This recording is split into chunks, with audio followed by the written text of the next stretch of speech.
Did you know that your piano posture can greatly affect the progress that you make at the piano? If you've ever wondered about the right way to sit at the piano or how your fingers should play the keys, keep watching because I'm going to show you how fixing a few small things can have a big effect on your practice sessions and potentially a huge positive impact on your progress at the piano.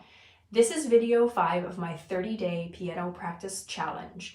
In this challenge, I'm practicing for 15 minutes every day in order to boost my skills at the piano, make progress, and reach my goal, which is to play in a concert this December. The biggest posture mistake I see people making is sitting too close to the piano. This means that you're almost on top of the keys, you don't have enough room to really move around properly, use arm weight, and that sort of thing. So make sure you move back and make sure that you don't sit on the back of your bench, preferably the front. You can also test to see if this is a good distance by stretching your arms out toward the fall board of your piano. Make sure that you are not hunched over the keys, but instead are sitting with a straight back. Also make sure that your feet are flat on the floor. Don't cross your legs. A lot of people carry tension in their necks and shoulders, so make sure that your shoulders are relaxed and not up near your ears. Also make sure that your arms can move freely and are also relaxed. You don't want tension in your arm here and especially here in your forearm.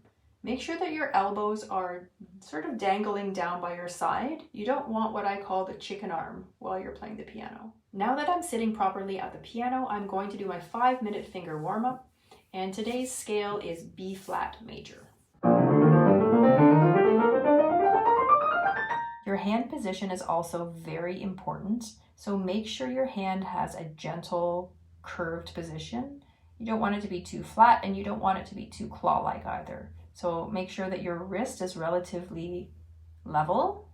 It should have some flexibility as well, but generally speaking, it should be level, and that your hand has a nice gentle curve. Let's talk about how your fingers should depress the keys of the piano.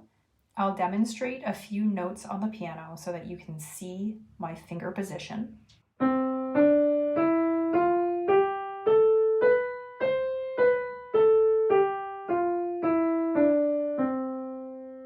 So notice I'm playing on this part of my finger, so not the very tip and not too far back on the finger pad toward the joint, and that my finger joint is actually curved and not collapsed.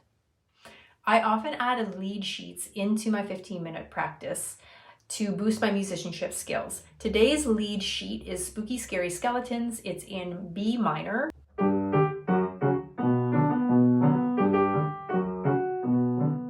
This next piano posture mistake is very common and something that not everyone always wants to fix, and that is fingernail length. You really want to make sure that your fingernails are neatly trimmed. They don't have to be super short, but if you hear a clicking when you're playing the piano, then they are too long. I picked 2 pieces out of my 12 to work on today. They're the 2 hardest pieces. So my strategy for the first piece is to start on the last page at some of the most difficult passages and sort of work my way toward the beginning.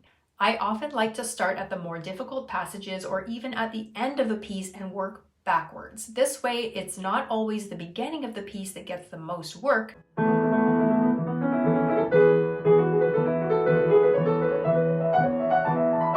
Proper posture is so important for making sure that you can produce the sounds that you want to out of your instrument and also avoid injury. If you're interested in following my 30-day piano practice journey in which I practice for 15 minutes every day to boost my skills, be sure to go back and watch the playlist in order. I would love for you to join the challenge too. Let me know if you do in the comments.